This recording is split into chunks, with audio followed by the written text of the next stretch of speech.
Okay, now we're going to have a look at a feature that we also have in Ecdesign 4, which is very popular, and we call it MyObjects.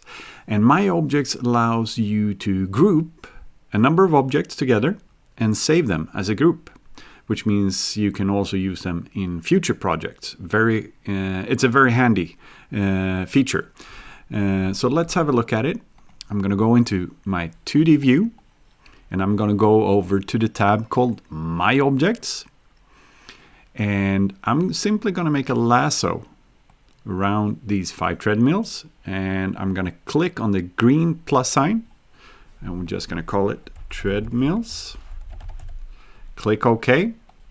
And it's going to generate a thumbnail right here. And I can drag it out. So then I have that as a group. I can click on the group and then click on the ungroup button, and they are released as individual objects again.